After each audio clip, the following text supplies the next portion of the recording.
है। तवज्जो चाहता हूँ, एक बातिनी नूर है जिसका नाम इखलास है।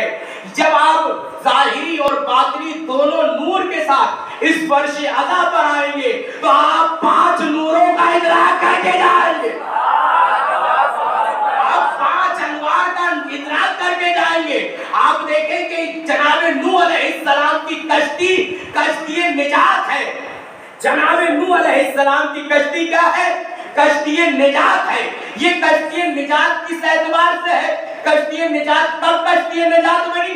जनाब नूह ने अपनी पूरी कश्ती मुकम्मल कर ली, आरास्ता बंद कर ली और तैयार हो गई, चलने के लिए तैयार है। इतने में हुक्म परवरदिगार सैयदुल मलाइका नाज़िल हुए और हुक्म दिया कि ऐ नूह, इसके ऊपर अहले बैत के नाम लगाओ। तवज्जो, मैं सारी तफसील खत्म कर गुफ्तगू से मुत्तसिल होना चाहता हूँ। ऐ नूह, इसके ऊपर इस पर अहले बैत के नाम लगाइए, तब ये कश्ती निजात बनेगी। वो आसमा कौन से थे? वो आसमा मोहम्मद। वो आसमा कौन से थे? वो नाम कौन से थे? वो नाम था मोहम्मद का, वो नाम था अली का, वो नाम था फातिमा का, वो नाम था हसन का, वो नाम था हुसैन का, वो नाम थे 12 के, वो नाम थे 14 के। तवज्जो, वो नाम थे 14 के, जिसकी वजह से जनाब नूह की कश्ती निजात बनी। और ये इमाम बारगाह हुसैन का खाना भी कश्ती निजात है। जरा नजर उठाकर देखो, कहीं हुसैन का नाम है, कहीं अली का नाम है, कहीं फातिमा का नाम है। सल्लल्लाहु अलैहि मोहम्मद।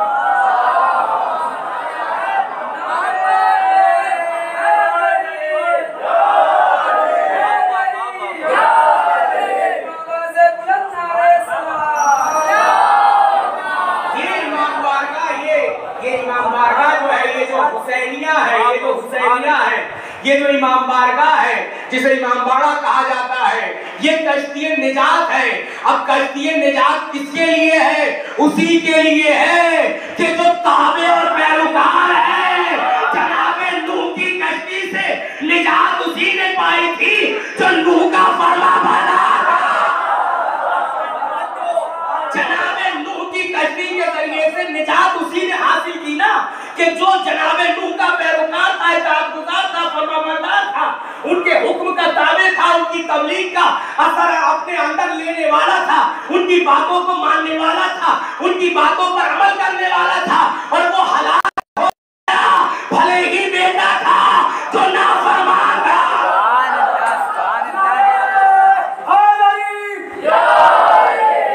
भले ही बेटा था लेकिन नाफरमान था, हलाक हो गया। अब ये फर्श अदा क्या है? फर्श अदा निजात का सामान फराहम करती है। ये फर्श अदा इंसान साज कारखाना है।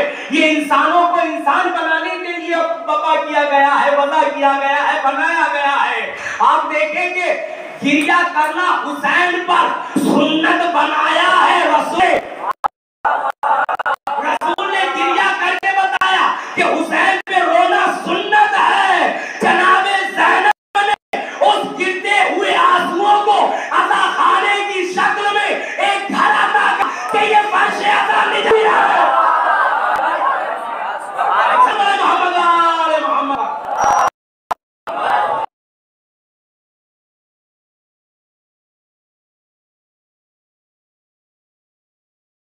वो जुमले याद रखिए कि जब आप आए तो तहारत लेकर आए, करके आए और इखलास से अपने दिल को पाक करके आए।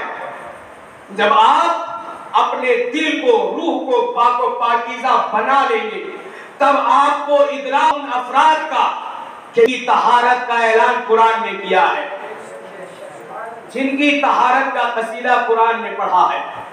ऐसा नहीं है कि आप इसी तरह से आकर बैठ जाएं और सोचेंगे इस मजलिस का कुछ फायदा नहीं हो रहा है। हाँ, फायदा तो है।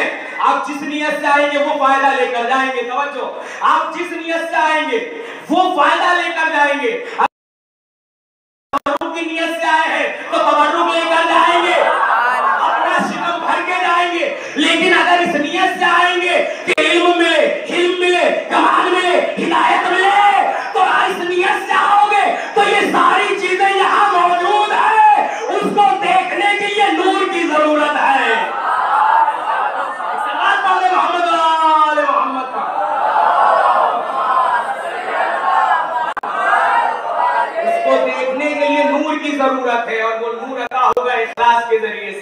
वो नूर अता होगा खुलूस के जरिए से, वो नूर अता होगा दिल की तहारत, रूह की बातनी तहारत के जरिए से। जब बातनी कसाफत दूर हो जाएगी तब ये नेमतें उस्मा आपको मिलेगी। और इनकी मार्फत, इनका इदराक जरूरी है। बगैर इनकी मार्फत के जिंदगी नहीं है। बगैर इनकी मार्फत के जिंदगी ऐसे है जो बगैर मकसद के मुसाफिर सफर पर निकल चला हो। बगैर इनकी मार्फत के ऐसा मुसाफिर जो बगैर किसी मकसद के घर से निकल गया हो, किसी भी ट्रेन में जाकर बैठ जाए। लिहाजा मेन चीज है कि इनकी मार्फत, बगैर मार्फत के कुछ भी हासिल नहीं है। इसीलिए खत्म मर्तबा सल्लल्लाहु अलैहि वसल्लम के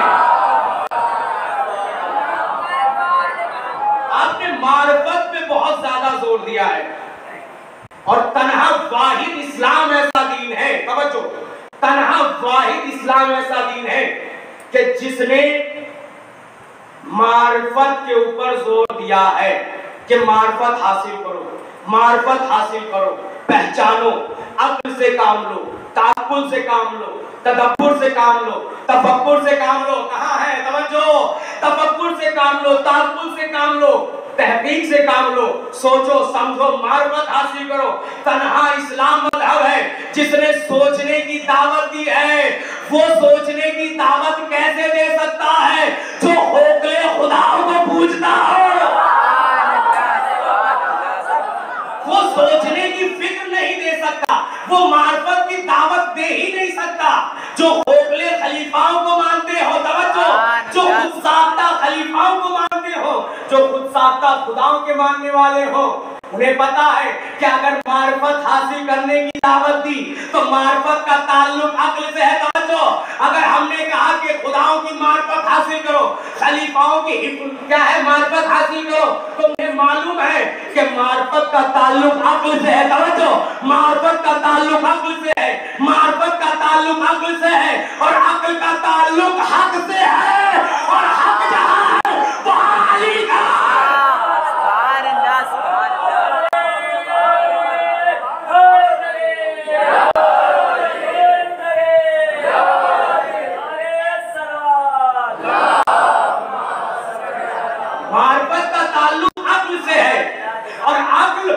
हिदायत देती है इलल हक, हक की तरफ रहनुमाई करती है ये हक। और हक जहां है वहां अली अलम लिए खड़ा हुआ है और बता रहा है कि मैं ही वो हूं कि जिसके जरिए से हक पहचाना गया और हक बचाया भी गया।